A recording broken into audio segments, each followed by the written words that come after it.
नमस्कार विद्यार्थी मित्रांनो, मी श्रीमती जयश्री वैभव परब, पार्लेटिक विद्यालय मराठी माध्यमातील शिक्षिका. अटल सेवा केंद्रातर्फे हा माझा दुसरा व्हिडिओ घेऊन मी तुमच्यासाठी आलेली आहे. आपण या व्हिडिओमध्ये भिंग आणि त्याचे उपयोग विज्ञान भाग 1 मधलं प्रकरण 7 पाहणार आहोत. या धड्याला गुण आहेत 4 आणि विकल्पासहित गुण आहेत 6. वगळण्यात आलेला भाग अत्यंत कमी आहे, त्यामुळे हा धडा सगळाच महत्वाचा आहे असं मला वाटतं. काही महत्वाचे मुद्दे आपण इकडे पाहत आहोत. त्याच्यामध्ये संपूर्णतः भिंग, भिंगाशी संबंधित व्याख्या, भिंगाद्वारे मिळणाऱ्या प्रतिमा, तसंच कार्टेशियन साइन संकेत, चिन्ह संकेत, त्यानंतर भिंगावर आधारित उदाहरणे, आणि याचा दुसरा भाग आहे मानवी डोळा आणि डोळ्याशी संबंधित असणारे दृष्टिदोष, त्यांचे उपाय आणि भिंगांचे उपयोग. असा आपण साधारण 3 टप्प्यामध्ये हा धडा शिकतो आहोत.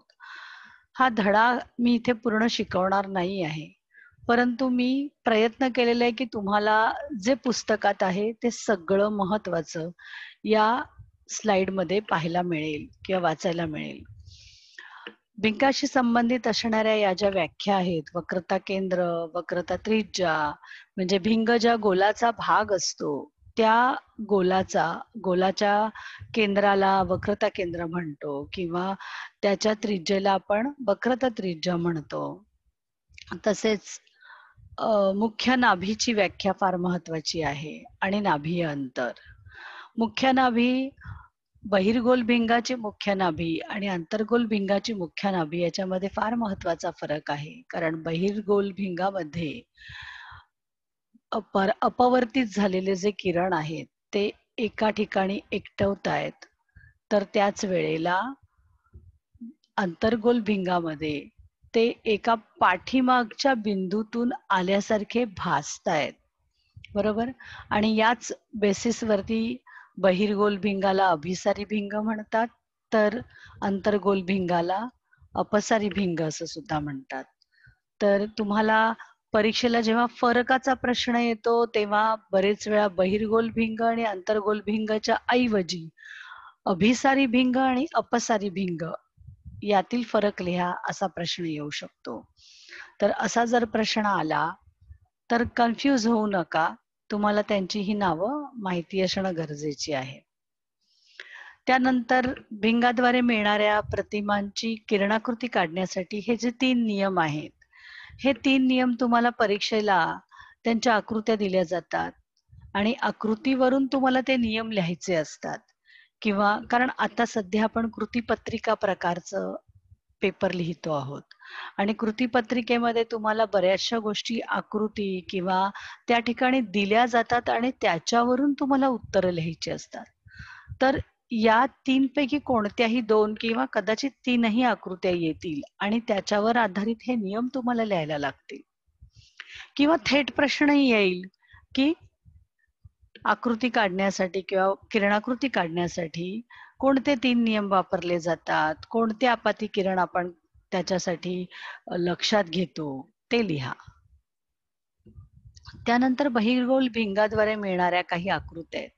म्हणजे प्रत्येक वेळेला प्रतिमा, वस्तू कोणत्या अंतरावर आहे, कुठे आहे, तिच्या वेगवेगळ्या ठिकाणानुसार तिच्या मिळणाऱ्या प्रतिमा आणि त्या प्रतिमांचं स्वरूप आपल्याला माहिती आहे. या आकृत्या तुम्ही काढायचाही प्रयत्न करा, कारण फार क्वचित या परीक्षेला विचारल्याही जाऊ शकतात. या आकृत्यांवर आधारित उपयोजन सुद्धा आपल्याला भिंगांच्या उपयोगामध्ये आहे. त्यामुळे ही जी शेवटची आहे की नाभी आणि प्रकाशीय मध्य यांच्या दरम्यान जर पदार्थ असेल तर त्याची प्रतिमा ही सुलटी, आभासी आणि पदार्थाच्या मागे मिळते. त्यामुळे याच्यावर आधारित आपण साधा सूक्ष्मदर्शी पाहणार आहोत. तर हे तुम्हाला आकृत्या काढता येणं अपेक्षित आहे. त्याची प्रॅक्टिस करायला काहीच हरकत नाही. 9वी इयत्तामध्ये तुम्ही गोलीय आरसे शिकला आहात आणि त्या गोलीय आरशांच्या वेळेला तुम्ही या प्रकारच्या आकृत्या काढलेल्या आहेत. तर या आकृत्या काढण्याची प्रॅक्टिस नक्की करा. अंतर्गोल भिंगाद्वारे मिळणारी जी आकृती आहे, तर पदार्थ कुठच्याही स्थानावर जरी ठेवला तरी त्याची आकृती ही नेहमी आभासी, सुलट आणि वस्तूपेक्षा लहान असते. त्यामुळे त्याची आकृती ही एकच असते. त्यानंतर कार्टेशियन साइन चिन्ह संकेत जे आहेत, हे आपली तुम्ही गणित शिकला आहात. गणितामध्ये भूमितीमधील एक्स अक्ष, वाय अक्ष हे तुम्ही शिकला आहात, आलेख काढले आहात. तर एक्स अक्ष आणि वाय अक्ष जेव्हा एकमेकांना छेदतात, तो जो बिंदू आहे त्याला आपण आरंभ बिंदू म्हणतो. त्या आरंभ बिंदूला आपण या ठिकाणी प्रकाशीय मध्य म्हणणार आहोत. आणि एक्स अक्ष म्हणजे आपला मुख्य अक्ष असणार आहे. त्यामुळे एक्स अक्षाची उजवी बाजू जशी धन असते, तसं या ठिकाणी त्या प्रकाशीय मध्यापासून उजव्या बाजूला जर तुम्ही मोजत गेलात तर सगळी अंतर धन असतील आणि डाव्या बाजूला जर मोजत गेलात तर सगळी अंतर ऋण असतील.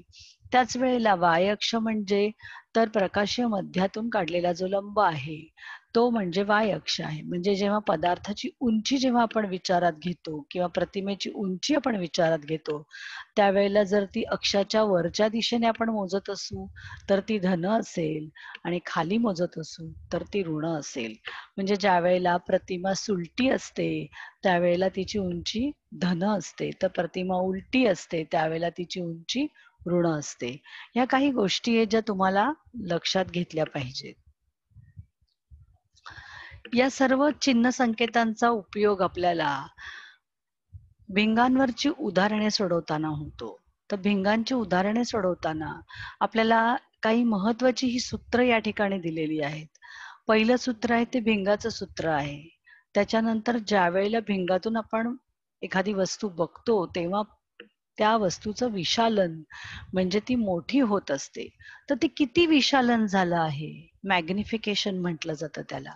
तर हे विशालन आपण प्रतिमेची उंची आणि वस्तूची उंची यांच्या गुणोत्तरातून काढू शकतो. त्याच वेळेला प्रतिमेचं अंतर आणि वस्तूचं अंतर यांच्या गुणोत्तरातून सुद्धा ते काढू शकतो.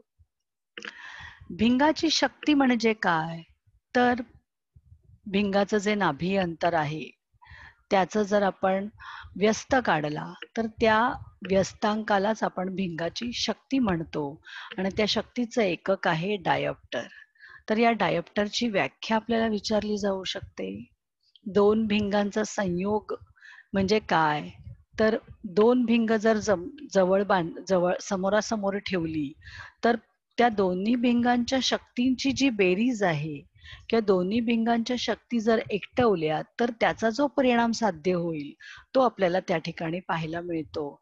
त्यामुळे या काही गोष्टी आपल्याला लक्षात ठेवायच्या आहेत. गणित सोडवताना त्यांचा नक्कीच उपयोग होईल.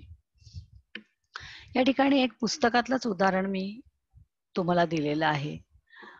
मुलांनो, लक्षात घ्या, पुस्तकातली सोडवलेली उदाहरणं आणि धड्याखाली सोडवायला दिलेली उदाहरणं अत्यंत महत्वाची, ती सोडवण्याची सतत प्रॅक्टिस करा. आता आपण येऊया मानवी डोळ्याकडे. आता हा जो मानवी डोळा आहे त्याच्यामधील त्याचं कार्य जे पाहायचे, तर मुळात मानवी डोळ्याचे सगळे जे भाग आहेत ते आपल्याला माहिती असणं आवश्यक आहे. त्याच्यामध्ये पारपटल, बुबुळ, बाहुली यांचं कार्य परीक्षेमध्ये विचारलं जातं. म्हणजे तुम्हाला ती आकृती देऊन त्या ठिकाणी त्याचं नाव दिलं जात नाही. हा भाग ओळखा आणि त्याचं कार्य लिहा. तर तुम्हाला प्रश्न म्हणजे परीक्षेच्या दृष्टीने मी हे सांगते की तुम्हाला नेमके प्रश्न काय, तर बाहुली कुठे असते, तिचं कार्य काय आहे, ती प्रकाशाचं नियंत्रण करते, ती प्रकाश जास्त असेल तर आकुंचन होते. मग आता तुम्हाला MCQ साठी सुद्धा ह्याचा उपयोग होऊ शकतो.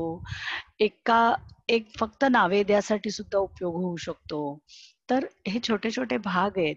ही आकृती बरेच वेळा बघून काढण्यासाठी सुद्धा येऊ शकते किंवा न बघता काढण्यासाठी सुद्धा येऊ शकते. त्यामुळे डोळ्याच्या काटछेदाची आकृती काढायचा नक्कीच प्रयत्न करा. त्याच्या पुढच्या या काही महत्वाच्या संज्ञा आहेत की नेत्रभिंग काय, त्याचं काय काम आहे, नंतर दृष्टीपटलाचं काय काम आहे. दृष्टीपटलावरती ज्या वेळेला प्रतिमा तयार होते तेव्हा ती प्रतिमा उलटी असते आणि मग ती संवेदनशील पेशीद्वारे ती आपल्या मेंदूपर्यंत तिचा तिचं पृथक्करण केलं जातं आणि मेंदूत मग तिची प्रतिमा सरळ होते. तर ह्या काही गोष्टी आपल्याला माहिती असणं आवश्यक आहे. हा खूप महत्वाचा भाग आहे डोळ्याची समायोजन शक्ती. कारण बघा विद्यार्थी मित्रांनो, आपल्या डोळ्यामध्ये जे भिंग आहे ते भिंग काही वेळेला फुगीर होते तर काही वेळेला चपटे होते. म्हणजे जेव्हा आपण खूप दूरच्या गोष्टी पाहतो, म्हणजे लांबून येणारी बस आहे, त्या बसचा क्रमांक जर बघायचा असेल, तर ते भिंग कसं होतं, चपटं होतं आणि चपटं झाल्यामुळे त्या भिंगाचं नाभी अंतर वाढतं. आणि जवळची वस्तू जर बघायची असेल, तर त्याचं नाभी अंतर कमी होतं कारण ते फुगीर होतं. तर हे आपल्याला माहिती असणं आवश्यक आहे. आता हे कोण करतं? तर या ठिकाणी या भिंगाला जोडलेले हे जे 2 स्नायू तुम्हाला दिसतायत, आता यांचा रंग त्यांनी जो दाखवलाय त्याच्यात ते स्नायू असे दिसत नाहीत, पण खरे असे रेषावाले असतात ते. आणि ते स्नायूज आहेत हे हा या ठिकाणचा आणि ह्या ठिकाणचा, या 2 स्नायूंमुळे आपण पाहिजे तेव्हा भिंग फुगीर आणि चपट करू शकतो. यालाच डोळ्याची समायोजन शक्ती असं म्हणतात. तर याची व्याख्या तुम्हाला नक्की विचारली जाते, तर ती तुम्ही नक्की तयार करा. पण तरी समायोजन शक्ती ही जी आहे, हिला काही मर्यादा आहेत. काही ठराविक अंतरापर्यंतच आपण समायोजन करू शकतो आणि काही ठराविक वयापर्यंतच आपण समायोजन करू शकतो. हे समायोजन वयोपरत्वे कमी होतं कारण स्नायू शिथिल होत जातात आणि चपटेपणा किंवा फुगीरपणा म्हणजे ताणणं किंवा फुगीर करणं हे त्या स्नायूंना जमत नाही वयोपरत्वे, आणि त्याचमुळे मग दृष्टीदोष जे आहेत ते आपण पुढे पाहणार आहोत ते निर्माण होतात. आता साधारण निरोगी डोळ्यापासून आपण एखादे ताण न देता जे अंतर आहे ते किती आहे, 25 सेंटीमीटर. तर सुस्पष्ट दृष्टीचे जे अंतर आहे हे तुम्हाला माहिती असणं फार गरजेचं आहे. आणि या अंतराला, त्या स्थानाला डोळ्याचा दूरबिंदू म्हणतात. हे काही ठराविक शब्द आहेत, हे पटकन गाळलेल्या जागेमध्ये विचारले जाऊ शकतात. म्हणजे खरं किती सोपा भाग आहे हा, पण आपण जर धडा वाचला नसेल तर हे आपण स्किप करू शकतो. त्यामुळे या काही ठराविक गोष्टी आहेत, त्यांची जाणीव किंवा त्यांची आठवण तुम्हाला मी इथे करून देत आहे.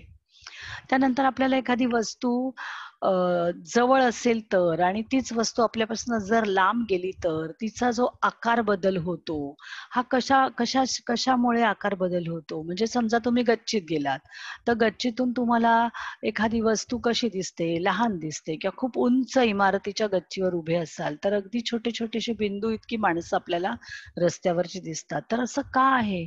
खरंच का त्यांचा आकार कमी होतो? तर नाही.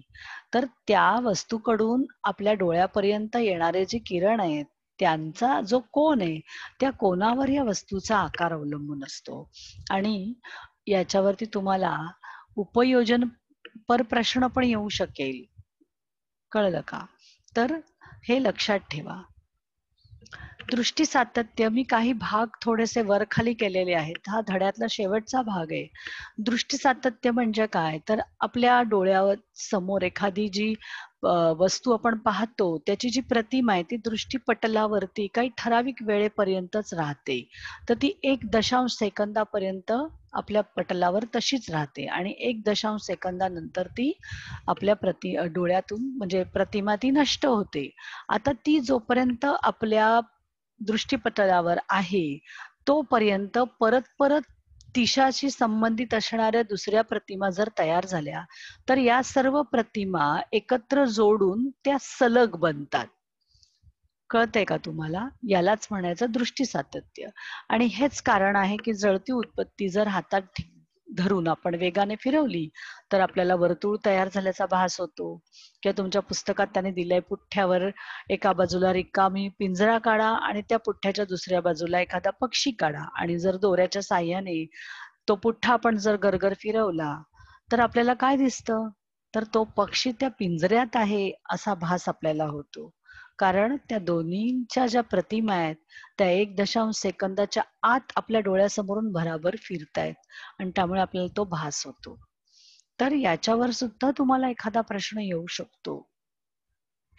त्यानंतर आपल्या डोळ्यामध्ये प्रकाश संवेदी पेशी आहेत. या ज्या पेशी आहेत त्या 2 प्रकारच्या आहेत. एक दंडाकार पेशी, एक शंक्वाकार पेशी आहे. तर यांचं काय काम आहे? त्या दंडाकार पेशी काही विशिष्ट काम करतात, शंक्वाकार पेशी काही विशिष्ट काम करतात. काय काम करतात? तर दंडाकार पेशी ज्या आहेत, त्या प्रकाशाच्या तीव्रतेला प्रतिसाद देतात. तुम्ही पाहिलंय का आपल्या डोळ्यावरती जेव्हा एखाद्या गाडीचा जोरात हेडलाईट येतो, त्यावेळेला आपण पटकन डोळे मिटतो किंवा प्रखर प्रकाश जर आला, तर आपले डोळे मिटले जातात. तर आपल्या प्रकाशाची जी तीव्रता आहे किंवा अंधुकता आहे याची माहिती या दंडाकार पेशींमुळे आपल्याला कळते. त्याच वेळेला शंक्वाकार पेशींचं काय काम आहे तर त्या प्रकाशाच्या रंगाला प्रतिसाद देतात. म्हणजे काय तर साधारणपणे तांबड्या, हिरव्या, निळ्या रंगाच्या वेगवेगळ्या संवेदना या पेशी मेंदूपर्यंत पोहोचवतात आणि त्यामुळे आपल्याला हे रंग कळतात. आता रंगांध असणं म्हणजे काय?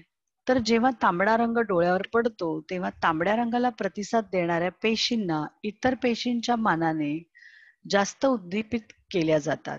त्यामुळे तांबड्या रंगाची जाण होते आणि काही विशिष्ट व्यक्तींमध्ये काही विशिष्ट रंगांना प्रतिसाद देणाऱ्या शंक्वाकार पेशींचा अभावच असतो.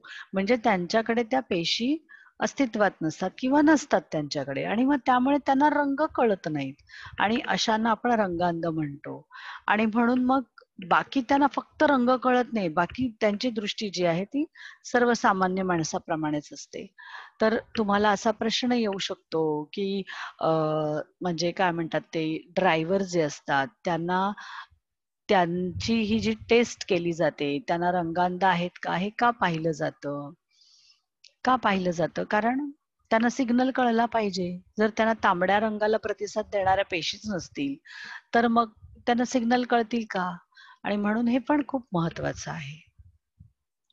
आता आपण दृष्टिदोष आणि त्याच्यावरचे काही उपाय बघणार आहोत. तर मुळामध्ये जे नेत्रगोल आहे, म्हणजे आपला डोळा जो आहे, त्याच्या आकारामध्ये काही बदल झाला किंवा समायोजन क्षमतेत जर काही बदल झाला तर दोन प्रकारचे दृष्टिदोष आपण 3 प्रकारचे दृष्टिदोष आपण बघणार आहोत. लघु दृष्टी म्हणजेच निकटदृष्टिता, दूरदृष्टी आणि वृद्धदृष्टिता असे 3 आपण बघणार आहोत. आता लघुदृष्टी किंवा निकटदृष्टिता. आता हे निकटदृष्टिता याच्यामध्ये नावामध्ये दोष नाहीये. निकटदृष्टिता म्हणजे काय? तर डोळा जे करू शकतो ते नाव या ठिकाणी दिलेलं आहे. म्हणजे तो डोळा दृष्टिता म्हणजे दिसणं, म्हणजे पाहणं. तर तो जवळचं बघू शकतो. याचा अर्थ त्याचा दोष काय आहे? तर त्याला लांबचं दिसत नाही. हे तुम्ही लक्षात घ्या. या नावामध्येच मुलं खूप कन्फ्यूज होतात. तो जवळचं बघू शकतो. निकटदृष्टिता म्हणजे तो जवळच्या वस्तू अतिशय व्यवस्थितपणे पाहू शकतो. परंतु दूरच्या वस्तू तो स्पष्टपणे पाहू शकत नाही. म्हणजे काय? तर बघा, हे काय कारण आहे, की का असं होतं? तर पारपटल आणि नेत्रभिंग म्हणजे हे जे नेत्रभिंग आहे आणि पारपटल यांच्या यांची वक्रता वाढते म्हणजे जास्त वक्र होतं किंवा नेत्रगोल जो आहे तो लांबट झाल्याने हा जो नेत्रगोल आहे तो लांबट झाल्याने काय होतंय की ती डोळ्या म्हणजे अंतर वाढतंय डोळ्याचं भिंग आणि दृष्टिपटल यातलं अंतर वाढतंय त्यामुळे हे जे किरण आहेत ते दृष्टिपटलावर न एकटवता ते थोडे आधीच एकटवले जात आहेत आणि म्हणून त्याला दूरच्या वस्तू दिसत नाही. मग याचं निराकरण कसं केलं जातं? तर याचं निराकरण करण्यासाठी योग्य नाभी अंतर असलेला आपल्याला अंतर्गोल भिंगाचा चष्मा वापरावा लागतो. कळतंय का? आता याच्यामध्ये काय होतं तर या अंतर्गोल भिंग जे आहे ते कसं आहे अपसारी आहे. त्यामुळे हे जे किरण आहेत ते पसरले गेले आहेत आणि पसरल्यानंतर ते डोळ्याच्या भिंगामधून पुन्हा आत जात आहेत आणि डोळ्याच्या आतलं भिंग जे आहे ते बहिर्वक्र आहे आणि ते कसं आहे तर अभिसारी आहे. त्यामुळे ते पुन्हा एकटवतं आणि ते जे आधी एकटवत होते ते आता योग्य जागेवर म्हणजे दृष्टिपटलावर एकटवत आहे आणि त्यामुळे हा जो निकटदृष्टीचा दोष असणारे जे आहेत ते अंतर्गोल भिंग वापरतात आणि अंतर्गोल भिंगाचं नाभी अंतर ऋण असतं कारण त्याची नाभी जी आहे ती आभासी आहे. कळतंय का? वेगवेगळ्या शक्तीची अंतर्गोल भिंग वापरून हा दोष त्या प्रमाणानुसार दुरुस्त केला जातो. दुसरा जो दोष आहे तो दूरदृष्टिता. आता या दूरदृष्टितामध्ये काय आहे, तर नावातच कळते तुम्हाला, दृष्टिता म्हणजे दिसणं आणि दूरचं दिसतंय त्याला. म्हणजे काय, तर नावामध्ये दोष नाही आहे. नावामध्ये तो डोळा काय करू शकतो हे आहे. मी पुन्हा एकदा हे सांगते, कारण हेच फार कन्फ्युजिंग असतं मुलांसाठी. तर दूरदृष्टिता म्हणजे दूरचं तो व्यवस्थित बघू शकतो, परंतु त्याला जवळचं स्पष्टपणे दिसत नाही. आता हे का होतंय असं? तर तुमच्या लक्षात येत असेल, की दूरच्या वस्तू स्पष्ट दिसतायत, पण जवळचा ही एखादी जवळ वस्तू आहे, तर त्याच्यामधले हे जे किरण आहेत, ते दृष्टीपटलाच्या खूप पुढे जाऊन एकटवत आहेत. तर असं का होतं? तर पारपटल आणि नेत्रभिंग यांची वक्रता कमी होते. तिकडे वक्रता वाढते, इकडे वक्रता कमी होते. आणि त्यामुळे अभिसारी शक्ती काय होते? कमी असते. किंवा दुसरं कारण हेही असू शकतं, की नेत्रगोल थोडंसं उभट झालं आहे. उभट झाल्यामुळे भिंग आणि डोळ्यातील दृष्टीपटल याच्यातलं अंतर काय झालंय? कमी झालंय. आणि त्यामुळे हे जे किरण आहे ते दृष्टीपटलाच्या पलीकडे जाऊन एकटवतायत. मग आता हा दोष कसा दूर केला जातो? तर या दोषाच्या निराकरणासाठी योग्य नाभीय अंतराचं बहिर्गोल भिंग वापरावं लागतं. तर बहिर्गोल भिंगामुळे काय घडतंय बघा. तर बहिर्गोल भिंग जे आहे ते अभिसारी असल्यामुळे आधी त्याचं अभिसरण होतं आणि पुन्हा डोळ्यामध्ये असणाऱ्या बहिर्गोल भिंगामुळे त्याचं पुन्हा एकदा अभिसरण होतं.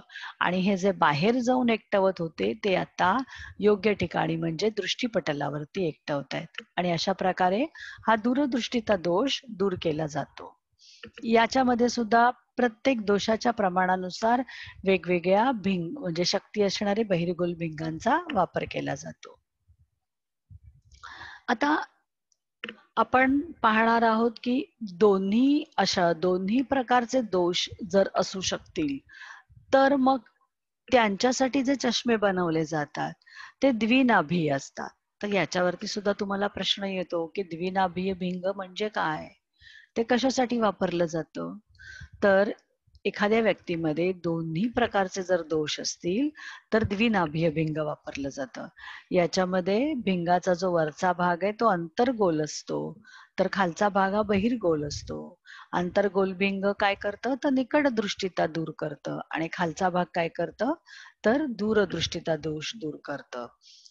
वृद्धदृष्टिता म्हणजे काय, तर हे जे दोष आहेत हे वयोपरत्वे तुमच्यामध्ये दिसून येतात. म्हणजे काय, तर आपली जी समायोजन शक्ती आहे, ते जे स्नायू आहेत ते काय होतात, शिथिल होतात. शिथिल होतात म्हणजे त्यांची समायोजन करण्याची शक्ती कमी व्हायला लागते आणि त्यामुळे त्या व्यक्तींना जवळच दिसत नाही. याला आपण काय म्हणतो, वृद्धदृष्टिता.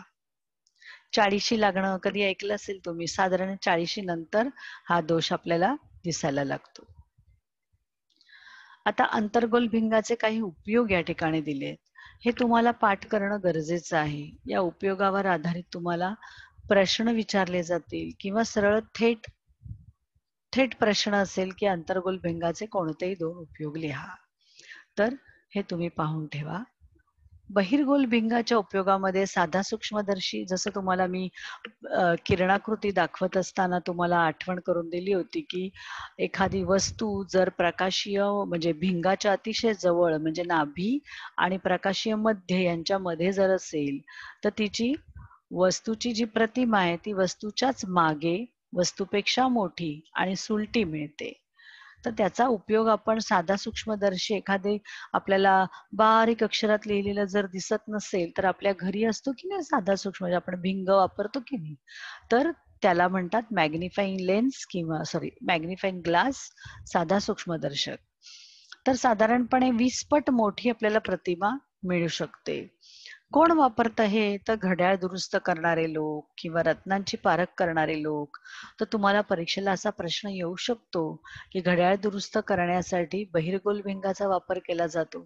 तेव्हा तुम्हाला या प्रतिमेचं वर्णन करणं अपेक्षित आहे की तुम्ही किरणाकृती काढत असताना ती ती प्रतिमा म्हणजे पदार्थ कुठे ठेवला होता, त्यामुळे त्याची प्रतिमा कशी आली हे सांगता आलं पाहिजे.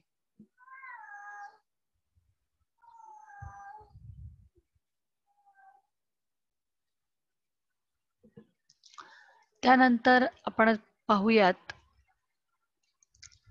बहिर्गोल भिंगाचा पुढचा उपयोग आहे संयुक्त सूक्ष्मदर्शक. आता संयुक्त सूक्ष्मदर्शक तुम्ही सगळ्यांनी आपल्या प्रयोगशाळेत पाहिलाच असेल, बरोबर ना? कोणत्या गोष्टी पाहण्यासाठी बघतो आपण? कांद्याच्या पेशी पाहिल्या असतील किंवा स्नायू पेशी पाहण्यासाठी यांचा उपयोग केला असेल. तर पाहत असताना तुमच्या लक्षात येईल की हा जो ज्या ठिकाणाहून आपण बघतो त्याला काय म्हटलं जातं? नेत्रिका म्हटलं जातं.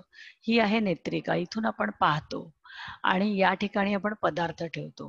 तर पदार्थाच्या जवळ जे भिंग असतं त्याला पदार्थ भिंग म्हणतात आणि जिथून आपण पाहतो त्याला नेत्रिका म्हणतात. असे दोन भिंग असतात आणि या दोन भिंगांची एकत्रित भिंग शक्ती होऊन आपल्याला तो पदार्थ तेवढा मोठा दिसतो.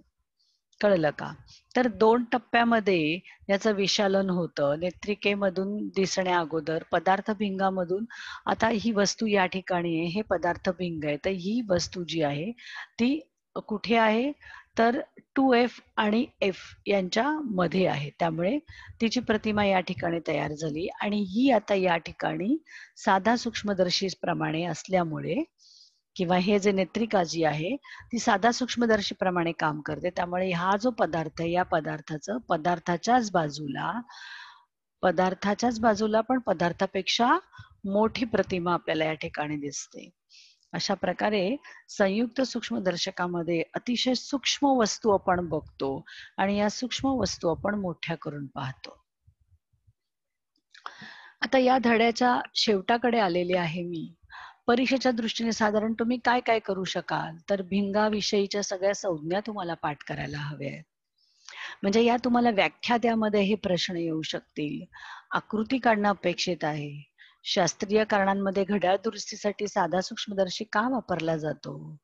रंगांची संवेदना व जाण फक्त प्रकाशातच होते. या सगळ्यांची कारणं तुम्हाला माहिती असणं म्हणजे मगाशी मी स्लाइड सांगत असताना ती स्पष्ट केलीच आहे. फरकामध्ये दूरदृष्टिता आणि निकटदृष्टिता यांचा फरक येऊ शकतो आणि मी तुम्हाला स्लाइडमध्ये ज्या पद्धतीने दिलं आहे त्याच्यामध्ये तुम्हाला ते मुद्दे पटापट मिळू शकतील की नेमका काय दोष आहे, कशामुळे दोष होतो आणि कसा तो दुरुस्त केला जातो. हे मुद्दे घेऊन आपण फरक लिहू शकतो. आंतरगोल भिंग आणि बहिर्गोल भिंग जरी मी या ठिकाणी दिलं असेल तरी अपसारी आणि अभिसारी भिंग असं सुद्धा त्या ठिकाणी परीक्षेत येऊ शकतं. डोळ्याची आकृती देऊन तिच्या भागांना नाव द्या, त्यांचे कार्य लिहा असा प्रश्न असू शकतो. त्याच्यानंतर किरणाकृती काढण्यासाठी येणारे नियम आणि एक मी उपयोजन युक्त प्रश्न तुम्हाला या ठिकाणी दिला आहे. तो म्हणजे जयेशच्या चष्म्यातील भिंगाची शक्ती 0.5 डायोप्टर आहे. म्हणजे तुम्हाला फक्त एवढी माहिती दिलेली आहे. आता या माहितीचा वापर करून तुम्हाला काय काय करायचंय तर त्याच्या चष्म्यातील भिंगाचा प्रकार ओळखायचा आहे. आता त्याचा भिंगाचा प्रकार ओळखण्यासाठी प्रथम आपल्याला नाभी अंतर काढायला लागेल. बरोबर? म्हणजे मग P is equal to 1/f into F कशामध्ये मीटरमध्ये येणार आहे. तर प्रथम त्याचं नाभी अंतर काढायला लागेल.